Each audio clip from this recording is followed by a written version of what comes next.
Well, now we've been discussing in 2 sessions the ways in which thought can conceal truth. And so now we have to come to the other aspect of the problem, which is how to get unbamboozled. And I often say that in a way this is the wrong question, because it reminds me of the famous tale about the American tourist in England who wanted to find a way to obscure a little village called Upper Tuddenham. And he asked a local yokel the way, and the man scratched his head and said, "Well, sir, I do know the why, but if I were you, I wouldn't start from here." And the problem, therefore, of what to do is in a way the wrong question. Because, as I pointed out yesterday, you have to begin with the assumption that you can't do anything. You can't change yourself. Because the whole idea involves a sort of schizophrenic situation where there's I is going to change me. And this is where the genius of Krishnamurti comes out, where he won't give anyone a method. And actually, he gets you into the meditation process by pretending not to. He's a real tricky character. Very, very great guru, except that nobody really knows what to do with him. Because whenever you suggest that there might be something that you could do to bring your mind to tranquility or your heart to the knowledge of the ultimate reality, he says simply, "Well, why do you want to? Find out why you want to." And then he gives you a koan. And in a way, this gets you meditating naturally, instead of it being a kind of artificial process. You get so bugged by this questioning that you are involved in the koan process right away. And he's very insistent about this. But my own view is very generous. I think that all ways of meditation can be followed. And because even if some of them are folly, to quote Blake again, "The fool who persists in his folly will become wise." All is required that you keep at it.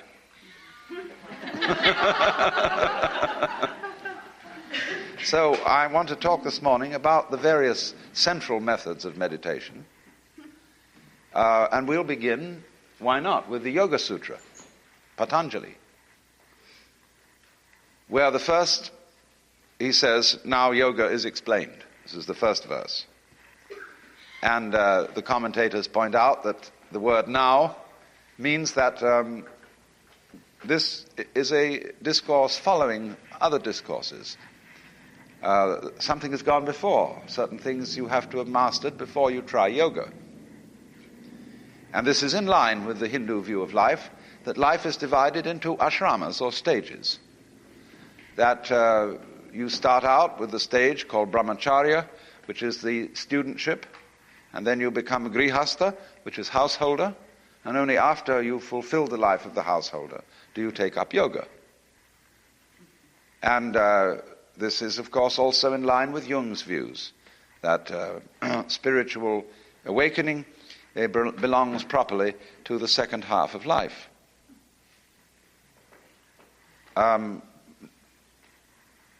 But you mustn't take that literally. The stages of life can be lived simultaneously, and they don't necessarily follow each other in chronological order. And today, the predominance of interest in yoga in the West is among young people. Now, these are the people who are now the new sannyasins, the wandering monks, the dropouts. After all, a sannyasin is a dropout, only a high-class dropout. And but he has, in India, of course, fulfilled his social debts. He has raised a family, established his work, and put his oldest son in charge of the business. But we are in an entirely different situation, because many of our oldest sons despise the business that we as adults were involved in, because they see through the hollowness of a way of life that has so hopelessly confused symbol with reality. So I guess in our circumstances, yoga is important for everyone. Now the next verse of the Yoga Sutra says, Yogas Chitta Vritti Nirodha. And this is a complicated thing to translate. It says yoga is the cessation of turnings of the mind. Vritti means to turn, to be turbulent. When you talk about a Chakravartin as a great ruler, a great king, means one who turns the wheel. Vartin is the same as Vritti. And a Vartin is one who turns, a Vritti is a turning, a wave, like a wave rolls over and splashes. Chitta means approximately consciousness. It refers to the basic awareness that we have, whether it is strictly conscious or subconscious. Chitta means something like, let's suppose we make the mind analogous to a mirror, a reflecting mirror. The mirror itself would correspond to what is meant in Sanskrit by chitta. You see, we're not aware of the color of the lens of our eye. And so we just name that color transparent.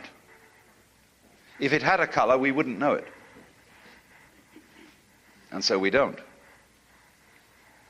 But you can't really altogether ignore the background of vision, because it's very important, even though you never see it. It's basic to all that you see, just as the diaphragm in the speaker of the radio is basic to all that you hear on the radio. But so in the same way, there is something basic to all our sensations, and that is chitta. So now there are two schools of thought. One who say that yoga, that chitta vritti nirodha, the cessation of the turnings in the chitta, is the elimination of all sense experience and all thought and all feeling whatsoever from consciousness. And when one speaks then of the goal of yoga as being samadhi, and particularly what is called asampragnata samadhi, which means samadhi without a seed in it, or nirvikalpa samadhi. Nirvikalpa is a moot word. Some people think that that means this total elimination of all contents from consciousness. It's like when you get into a sensory deprivation chamber and you learn to relax the muscles of your tongue and the muscles of your eyes, and you really go blank. But I think that is a false interpretation. It's a very interesting experience to go through, and I recommend it if you want to make a little adventure. I was just in a sensory deprivation chamber a day or two ago. It was fascinating. But, it's real quiet. It's just nice as nice can be, and I recommend that everyone install one in the New York apartment. But nirvikalpa means strictly without concept. Vikalpa means a concept, having an idea, and that's a symbolic thing. It doesn't mean having no sensation. And they make a great point of this in the instruction about practicing meditation in Zen. They say quite definitely, don't shut your eyes. Don't close your ears. But simply eliminate thought. If you cut out your sensation input entirely and have a blank mind, then you're no better than a log. In that case, logs and rocks would be Buddhas. The point then is, in other words, they have various poetic phrases in Zen to indicate the nature of samadhi. One is the moon in the water.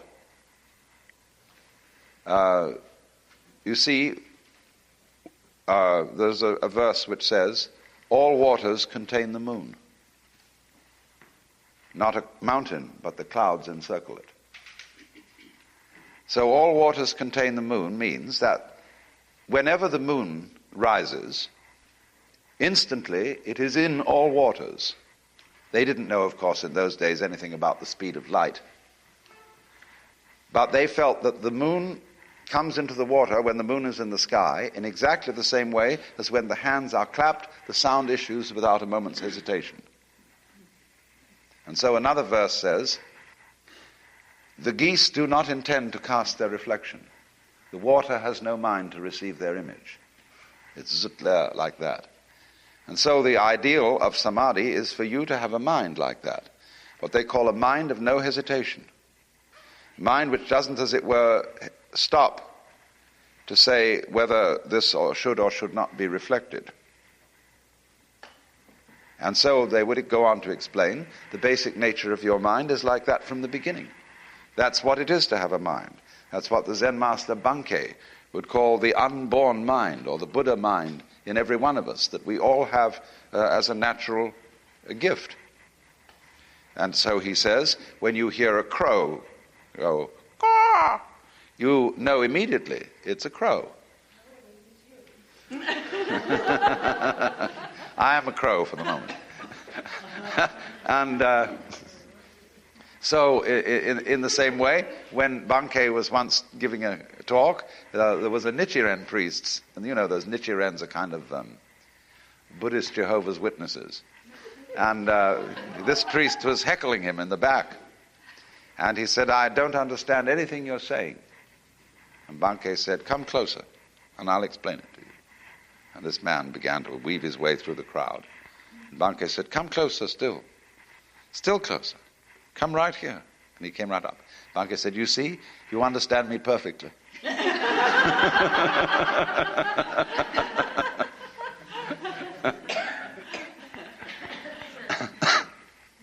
So, the feeling then is that the nirvikalpa samadhi is this state of just perfectly clear consciousness, which responds to everything going on without labeling it, without categorizing it. And even to say respond isn't quite right, because that means as if consciousness was something that is pushed by life and then reacts to it, action and reaction, like cause and effect. The crow caws and the ears vibrate, cause and effect. That's not the Buddhist theory. The Buddhist theory is not cause and effect, it is called pratitya samutpada. And that means interdependent origination. In other words, when the wind blows, the trees move. This is not two events, but one. Wind blowing and trees waving are all the same process. And so the verse says, the tree displays the bodily power of the wind. It manifests it. Because nobody would know there was any wind blowing unless the trees were waving. Nobody would know there was any light shining unless there was something reflecting it. They really go together, you see. So the tree displays the bodily power of the wind. The water exhibits the spiritual nature of the moon. Because you see, when the water flows and ripples, it breaks the moon into thousands of pieces. So that is the spiritual power. The one becomes many.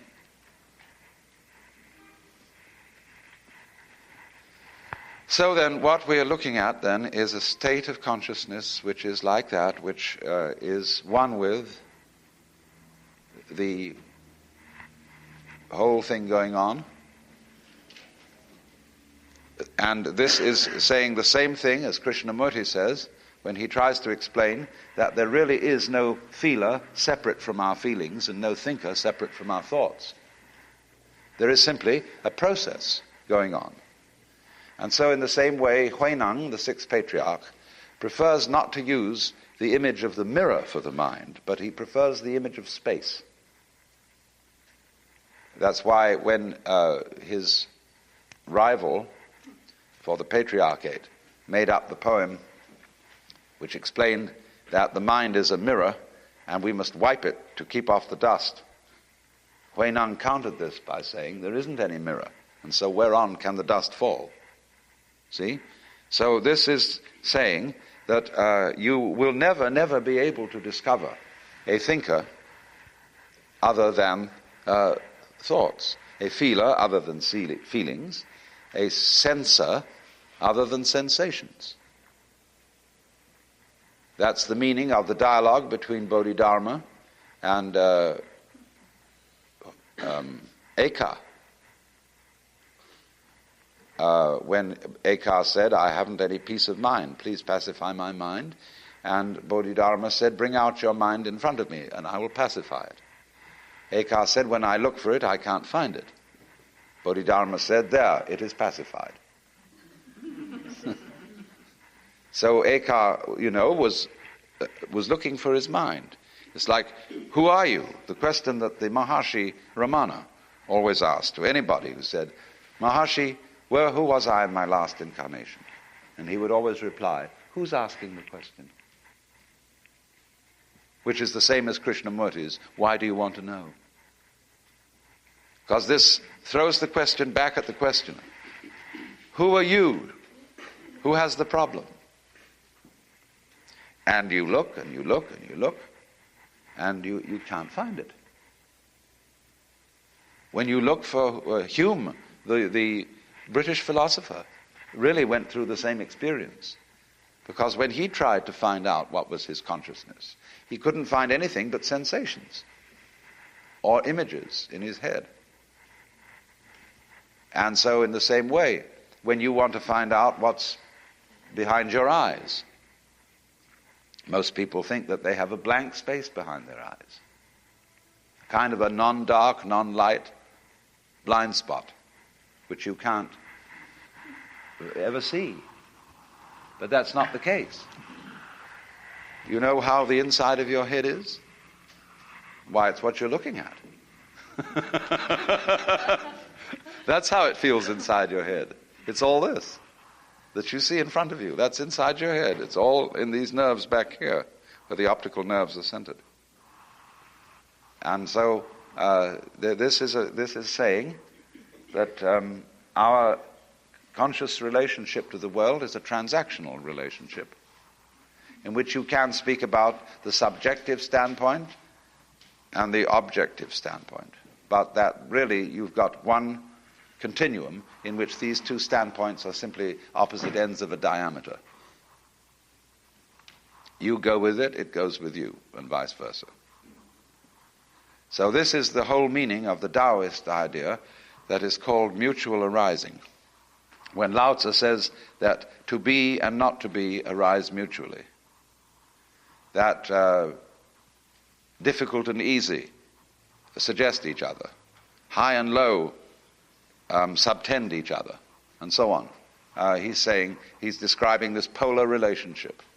So you don't get an encounter, in other words. You don't get a confrontation. You don't get a kind of a meeting from things that impinge on each other from entirely separate situations. You get the opposite sort of thing, where when a flower buds and the bud breaks, the petals expand. And it's true, you have the petals on the far left and you have the petals on the far right, but they arise together like that. See? That's how all life is happening. When you come into being, the universe comes into being. When you go out of being, the universe goes out of being. And that's true for everyone. That's not only people, but all sentient beings whatsoever. So without the being, the sentient being, there is no cosmos. All we are saying in talking about a cosmos that existed before any sentient beings existed is we are simply describing what would have happened if there had been any sentient beings around. It's a kind of extrapolation. So that relativity of the sentient being in the universe is basic to Buddhistic philosophy, and is saying then that the one implies the other, because this is the philosophy called Jiji Muge, that between thing event and thing event there is no barrier. This is the philosophy of the mutual interdependence of all things and events. That the moment there is anything at all, it implies everything else. So in the same way, with laser beam photography, you can take a tiny fragment of a photographic negative, and by laser beam photography, you can restore the whole negative from which it was cut, because the crystalline structure of any part of the negative is in an inseparable relationship with its whole area. So you can imply it. You'll get a picture which is around the area that you have taken out, very clearly definite, and as it moves away from it, the outlines will become a little vaguer, but you'll be able to see everything that was there. It's fantastic.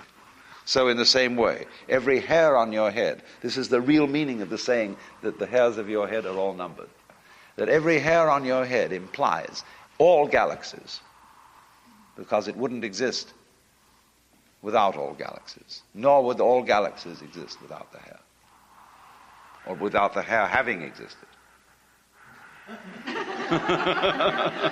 It doesn't make any difference. So then, this state of complete unity of mind and nature, what's going on, without the intervention, first of all, without the intervention of thought, is the state of meditation. It may be called jhana, it may be called samadhi, and you may make certain subtle differences between these two states, but forget it for a moment. Now, the way of arriving at this is, of course, there is no way, because that's the way your mind is working anyway, but you have to find that out. You have to find out that you don't need to accept yourself by trying to accept yourself. It doesn't mean anything to accept yourself, because who accepts what? But you don't know that at first. You think there is a who has to accept what. And you can only do this by trying to do the impossible. This is the method of reductio ad absurdum. So then, in the beginning of meditation, there are alternative methods you can use. You can use the questioning method. Who am I? And who is it that wants to know? Who is asking? Who it is that is asking? That's the method of interiorization. Look within, thou art Buddha. Then there's the method of concentration, the method of banishing the interior stream of chatter by watching your breathing, or by focusing your attention on a small point of light or upon a single sound. If you have a tape recorder, all you have to do is you make a loop tape with one sound on it, and you turn your tape recorder on, and that practices meditation for you. And you just listen to that sound. Or, easier still, you hum a sound, like Om. And you take a long, long, easy, deep breath, and you hum Om, Om, Om, Om. And just keep it going. And that's a great method. It's one of the best ways if you are an auditory kind of character. Then you can also do it by looking into a crystal ball, or by using a mandala. You see, the way a mandala is constructed with circles, you eventually get the feeling from looking at a mandala that you're dropping into it. And you're going into that circle. Always in, and that brings you all together in one place, and you go in, to the heart of it. The radii, or whatever they may contain, simply have the function of being, as it were, slides, which bring you into the center. And you go into that, and you get the same effect visually as you do when you listen into a sound. You go into the sound. You get down to the basic, which everything is. And then when you get that basic, you stay there, see? And you dig that. And eventually, you see that that's what there is and always was and always will be. In fact, there isn't any time in meditation. Time completely disappears. You discover there is only the present. And that brings up another form of meditation that you can practice, and that is a good one for practicing while being active. You see, sitting isn't the only way of meditation. There are actually 4 types of meditation. Sitting meditation, called zazen, walking meditation, standing meditation, and lying down meditation. So it's also good to lie flat on your back for these things, except that you may easily go to sleep that way. Walking meditation has long been practiced, both by Christian monks and by Buddhist monks. And in the Satipatthana method of meditation that is practiced today in Burma and Thailand and Ceylon, they do a great deal of it walking. It's a very good way, because you certainly don't go to sleep that way. And it's a rhythmic movement, and therefore is peaceful. You just walk slowly up and down. This is the way I use mostly. Especially if you go out to Jones Beach, and it's clear, you go out on a weekday, and it's absolutely clear nobody is there, and you can go for miles and miles along the beach in the walking meditation. It's beautiful. So, in that various ways of posture, shall we say, you can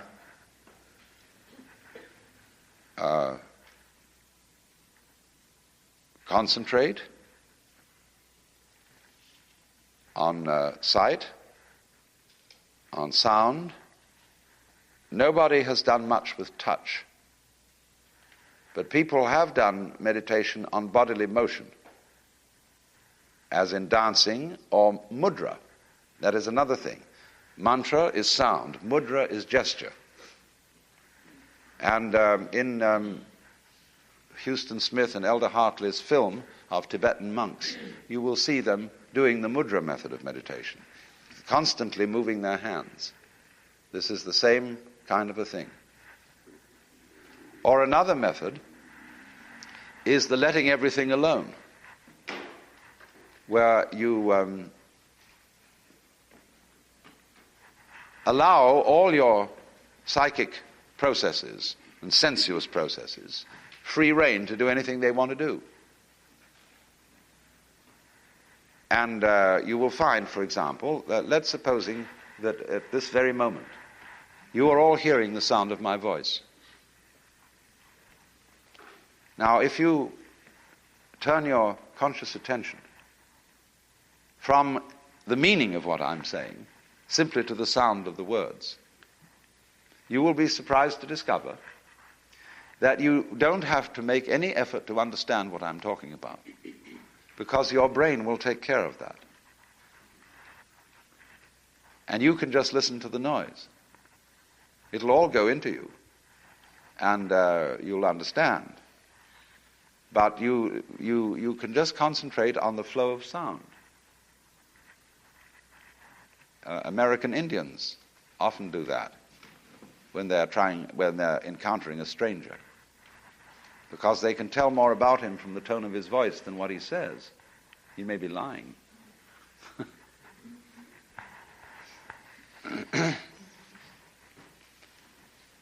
So you can listen to the tone of my voice and find out whether I'm putting something over on you. It's the tone that is important, you see, fundamentally. It's the music that finally counts in life. As I was explaining yesterday, one may regard the universe as a musical phenomenon, that it is a huge system of extremely complex vibrations which is playing. And that's what it's all about.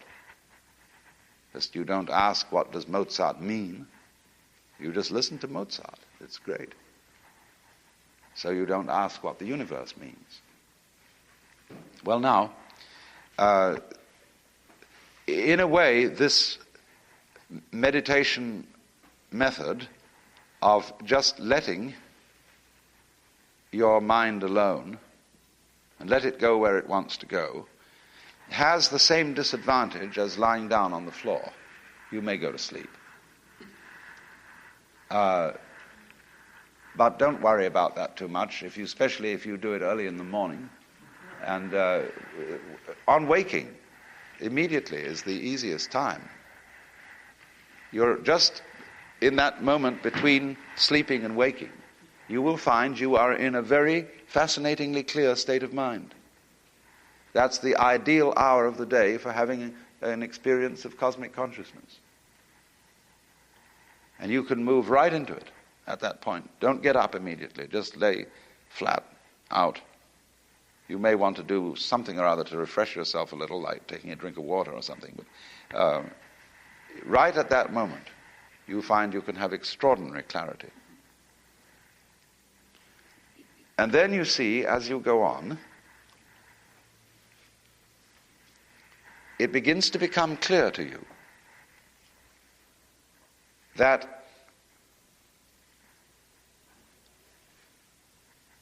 there really is no one separate from this changing stream of feelings who's having them.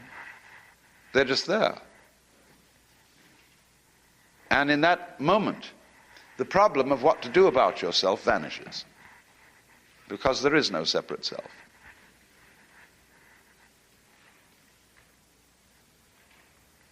Thereafter, the most fascinating thing that follows from this is that you can keep up meditation while thinking.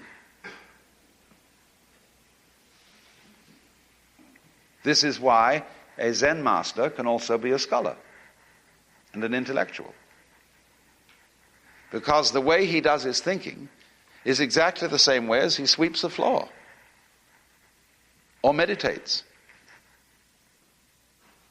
There is no illusion of a thinker doing the thinking. There is just the thinking process. And therefore, he doesn't get misled and bamboozled by his thoughts. So you see, it's very important to emphasize this, because the process of meditation is not anti-intellectual. In fact, it is, I would say, a basic requisite for leading the intellectual life. Because the person who lives the intellectual life is, of all people, the most liable to be bamboozled with words. And that's the besetting danger of all academicians. That's why they get so stuffy and dowdy, and they suffer from intellectual porcupinism. They're always prickly and querulous, and so on. So the reason is they're starved. They don't have anything to think about except thoughts. And they write books about books. And they don't, therefore, have any first-hand experience of life to use for thinking, to think about. So, of all places, in a university, is the place where meditation should be practiced. Of getting out of thought for some time of the day. This refreshes the intellectual life. This gives it a zip and a quality, so that as you begin, like Suzuki, old D.T. Suzuki, he was a great intellectual. But he practiced scholarship in the same natural way that one would sail a boat or watch clouds, so that he was never, in his pursuit of scholarship, cantankerous and pretentious. He was never pedantic. And of course, in the field of sinology today, in the United States, you will find some of the most pedantic people in existence. It's represented by the Journal of the American Oriental Society, which is a testy, quarrelsome, bitchy journal, where everybody's going at everybody else. And when, a scholar doesn't always have to be a scholar. You can write a scholarly book. I wrote a book called The Way of Zen, which is rather scholarly. And but then I can do a movie called The Mood of Zen, which isn't scholarly at all, which is just creating an atmosphere. But boy, do the scholars hate it. They say, this is of no value at all. This is just... And they call you a popularizer. Then they call Suzuki a popularizer, because he didn't put in the right kind of footnotes. He was a little vague about some things. And but he had forgotten more than most of them ever knew. So in this way, you can sit light to intellectuality. It's a very good thing, because otherwise you become hopelessly ponderous. You become a sort of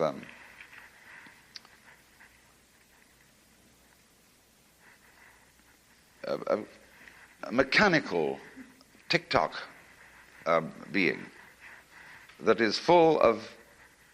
it's like you put fish in your mouth and the whole thing were very small bones with no meat on them at all. And that's the sort of feeling you finally get from being over-intellectual. So really, I do want to make this plain, because so many people think that the domains of the intellect and the domain of intuition are mutually exclusive. They're not. It's only, people keep saying, I understand what you say intellectually, but I don't really feel it. And therefore seem to think that an intellectual understanding may even be an obstacle. And a lot of teachers sometimes give that point of view. They say, the more you think about it, the further you are from it. But I don't think that's true. At least it's oversimplifying the matter. If you've got an intellect, you must use it. It's a divine gift. It's a talent. And nobody can make the sacrifice of the intellect unless they've got one to sacrifice. A lot of fanatics think they've made the sacrifice of the intellect and say, I've given up my private opinions and I'm purely obedient to Holy Scripture or whatever, authority. And that's a lot of, if I may say so, bullshit. Either they haven't thought it through, or else they are concealing from themselves that their obedience to Scripture is at root their own personal opinion. So there isn't this antagonism. It's if you've got an intellect at all, it's very important that you think things through as far as they can be thought through. But you see, your intellect will eventually tell you its own limitations.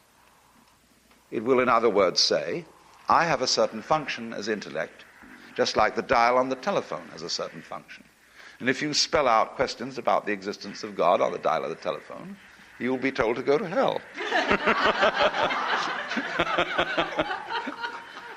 That's not its function.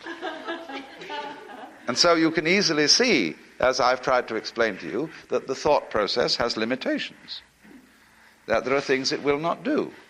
It is the symbolizing of the world, but it is not the real world, except insofar as thoughts are themselves vibrations. That's how I was discussing yesterday, that you can say words and listen to the words simply as sounds. Then you're getting in closer contact with the real world, with the vibration that's at the basis of everything. So, thought itself tells you that it can't go all the way. And then when you understand that, thought naturally gives up. And you become quiet. Let it go. Let all the senses go. And eventually you find you're quiet. And you're centered and still. But don't make an exercise of it. Dogen, in the great Japanese Soto Zen master, always told his students, do not practice Zazen to attain Satori. Sit just to sit. This already practicing Zazen is being a Buddha. This is sitting like a Buddha. And if you do it with an ulterior motive, you're not doing it. There is nowhere to go. So likewise, if you practice centering on the present, you can't do it with an objective because you're off it. And so in action, and you try to do what Gurdjieff calls self-remembering, and you always got your mind on the present, and you're fully aware of what you're doing all the time, see? Then eventually you will discover that there is nothing else you can do. Because if you think about the past, that's happening now. Think about the future, that's happening now. There is nothing else but now. So then, when you discover that, meditation becomes automatic. You're always in it. Only you have to be stupid and exercise a little folly in order to find it out. That is to try to be there. You see, that's putting legs on a snake, or a beard on a eunuch, or we would say gilding the lily. And but somehow to wake up, that has to happen. So it's a most marvelous discovery, you see, when you've been working to try and center, to be present, to be alert and awake, and be just here, and you work at it, and one day you go, doing. There is nowhere else to be. And then you get a very strange sensation. It seems that the now and you are all the same, and that it's like a stream which is moving along and carrying you, but not going anywhere. It moves and doesn't move. It's like looking at a blot, like a Rorschach blot, and seeing the blot running, but into the place where it is. Everything is moving into where it is. And this is the state called eternal now. This is the meaning of eternity. Eternity isn't static.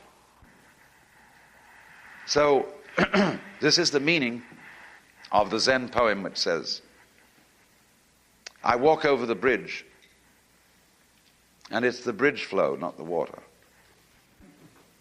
I'm walking on foot and yet riding on the back of an ox. I'm empty-handed and yet a spade is in my hand. So we'll have an intermission.